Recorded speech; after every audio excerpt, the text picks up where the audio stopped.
Hello anime lovers, स्वागत है आपका मेरे चैनल अनु एक्सप्लेन पर। तो आज हम एक्सप्लेन करने वाले हैं आई पेरी एनिमे के एपिसोड नंबर 2 को। एंड जो भी मेरे चैनल पर पहली बार आए वो वीडियो को लाइक करके चैनल को सब्सक्राइब कर लो ताकि आपसे कोई नई वीडियो मिस ना हो सके। एंड देर न करते हुए हम अपनी वीडियो की तरफ बढ़ते हैं। तो हमने पिछले एपिसोड के लास्ट सीन में देखा था कैसे अपना मेन कैरेक्टर नॉर एक मॉन्स्टर को नॉर्मल बुल समझकर हराता है और प्रिंसेस की जान बचा लेता है। मैंने इस एनिमे के एपिसोड 1 का लिंक डिस्क्रिप्शन में भी दे दिया है, अगर आप चाहो तो मेरे चैनल पर जाकर इस वाली वीडियो को वॉच कर सकते हो। अब हम आगे देखते हैं प्रिंसेस लीन अपने मरे हुए सोल्जर्स के लिए शांत मन से प्रे कर रही होती है। तभी वहाँ पर आर्मर सूट पहने एक लड़की आती है और लीन से माफी मांगने लगती है क्योंकि उसे लगता है कि अगर वो उस वक्त उनके साथ होती तो शायद राजकुमारी पर इतना बड़ा खतरा कभी नहीं आता। इसी बीच वहाँ एक सोल्जर आता है जिसका नाम डार्कन होता है। वो लीन को बताता है कि लॉर्ड रेन आपसे उस मॉन्स्टर के बारे में बात करना चाहते हैं। नेक्स्ट सीन में हम देखते हैं रीन जो लीन का बड़ा भाई होता है वो डार्कन से कहता है मिनोटॉर जैसे मॉन्स्टर आमतौर पर डंजन के गहरे हिस्सों में रहते हैं। रेन को शक होता है शायद उस मास्टर को किसी ने जानबूझकर कैपिटल की तरफ भेजा था, ये कोई नॉर्मल इंसिडेंस नहीं लगता। तभी डार्कन कहता है हमने मॉन्स्टर की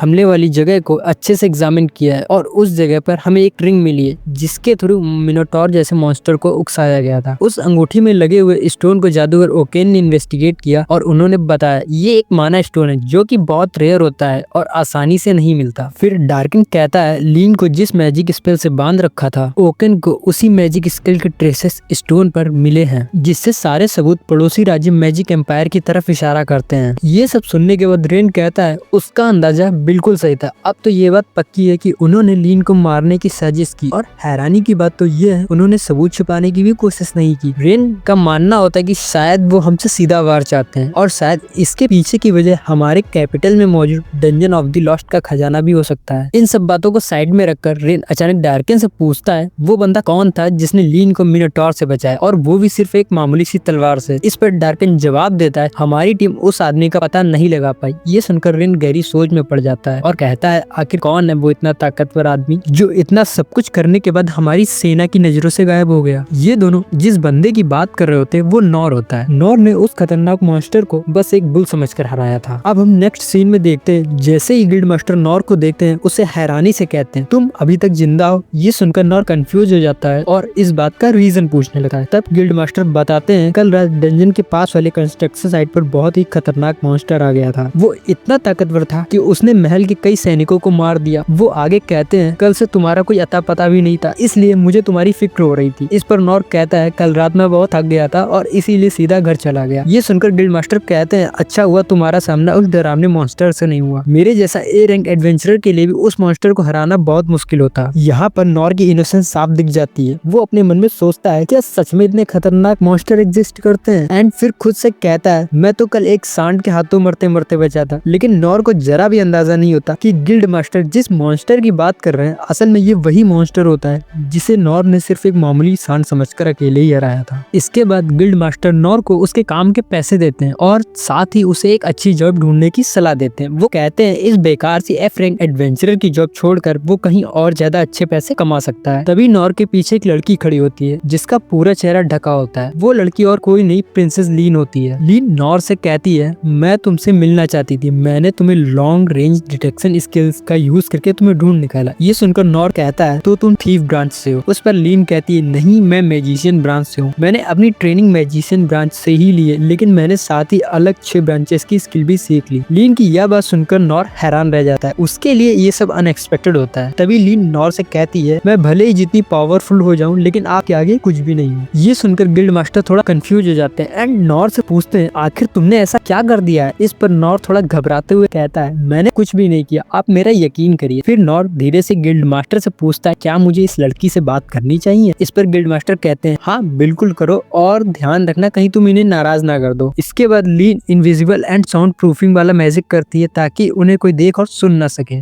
एक शांत जगह पहुंचने के बाद नॉर लीन से मिलने की वजह पूछता है। तब लीन कहती है उस दिन मेरी जान बचाने के लिए मैं तुम्हारा शुक्रिया अदा करना चाहती थी और तुम्हें कुछ देना चाहती थी ताकि मैं तुम्हारा थोड़ा एहसान चुका सकूं। तुम जो भी चाहो जमीन जायदाद धन दौलत। लेकिन नॉर किसी भी चीज को लेने से साफ मना कर देता है। तब लीन उसे अपने पिता यानी राजा से मिलने की जिद करने लगती है। ये सब देखकर नॉर अपने मन में सोचता है लगता है ये मेरा पीछा ऐसे नहीं छोड़ने वाली और आखिर में नॉर साथ जाने का फैसला करता है। जब नॉर लीन के घर को देखता है तो वो हैरानी से सोचता है है लीन सच में बहुत अमीर है या बहुत बड़े घराने से। इसके बाद दोनों महल के अंदर चले जाते हैं और रास्ते में उनकी मुलाकात एक लड़की से होती है। ये वही होती है जो एपिसोड की शुरुआत में दिखी थी। इस लड़की का नाम आइनस होता है जो असल में लीन की बॉडीगार्ड होती है, लेकिन नॉर उसे देखकर मन में सोचता है शायद ये लड़की इस घर की मेड होगी। थोड़ा आगे बढ़ने के बाद एक लड़का मिलता है जिसका नाम गिलबर्ट होता है। वह नॉर को लीन के साथ देखते ही समझ जाता है कि यही वो इंसान है जिसने उस खतरनाक मॉन्स्टर को हराया था। नेक्स्ट सीन में हम रेन को वहाँ के राजा के साथ बात करते देखते हैं जो कि उसके पिता होते हैं जिनका नाम क्लेज होता है। रेन बताता है पड़ोसी राज्य के राजा ने समझौते को तोड़ दिया एंड डेरिडस ने उसी दिन अपनी बात साफ तौर पर कह दी थी। वो समझौते के टाइम राजा क्लेज से डंजन की मांग रखता है क्योंकि उस डंजन में बेहद ज्यादा खजाना और रेयर माना स्टोन मौजूद होते हैं और साथ ही वो उनके कुछ % सैनिकों को अपने हक में देने की बात करता है। ये सुनकर क्लेज डेरिडस जैसे धोखेबाज की बात को साफ तौर पर ठुकरा देते हैं। तभी लीन वहाँ आ जाती है और नॉर को अपने पिता से इंट्रोड्यूस कराती है। इस पर नॉर थोड़ी हिचकिचाहट के साथ राजा से कहता है मुझे नहीं पता किसी राजा से कैसे बात की जाती है, अगर मुझसे कोई गलती हो जाए तो प्लीज मुझे माफ कर दीजिएगा। नॉर की यह बात सुनकर राजा मुस्कुराने लगते हैं और वो अपनी बेटी की जान बचाने के लिए नॉर का दिल से शुक्रिया अदा करते हैं और साथ ही कहते हैं तुमने मुझ पर बहुत बड़ा एहसान किया है, तुम्हें जो भी चाहिए मेरे डंजन का खजाना, जमीन, जायदाद तुम बेझिझक मांग सकते हो। लेकिन नॉर कहता है मुझे किसी भी चीज की जरूरत नहीं, जो मैंने किया वो मेरा फर्ज था। तभी राजा नॉर से कहते हैं मैं तुम्हें यहाँ से खाली हाथ तो जाने नहीं दे सकता, और यह कहकर वे अपनी गद्दी के पीछे रखी तलवार देते हैं जो सिर्फ डेकोरेशन के लिए रखी होती है। नॉर उस तलवार को देखकर हैरान हो जाता है और सोचता है ये तलवार तो ज्यादा कीमती भी नहीं लग रही, वो इसलिए उसे लेने के लिए हाँ कर देता है। लेकिन जैसे ही नॉर उस तलवार को हाथ में लेता है उसे तुरंत एहसास होता है ये तलवार कुछ ज्यादा ही भारी है। उसे उठाने के लिए नॉर फिजिकल एनहेंसमेंट का यूज करता है और फिर सबके सामने नॉर उस तलवार को एक ही हाथ से हवा में घुमाता है। ये देखकर वहाँ के सभी लोग शॉक हो जाते हैं क्योंकि उस तलवार को चलाने के लिए राजा को भी खुद दोनों हाथों का यूज करना पड़ता है। इसके बाद राजा नॉर अपनी बेटी लीन को ट्रेन करने की बात करते हैं। ये सुनकर नॉर कहता है शायद उसे सिखाने के लिए मेरे पास कुछ खास नहीं है, और फिर कहता है ये फैसला उसे खुद करने देना चाहिए कि वो किस से ट्रेनिंग लेना चाहती है एंड मुझे लगता है शायद आपको भी इस मामले में दखलंदाजी नहीं करनी चाहिए। नॉर का ये एटीट्यूड देखकर पीछे खड़ी इनेस को नॉर पर गुस्सा आने लगता है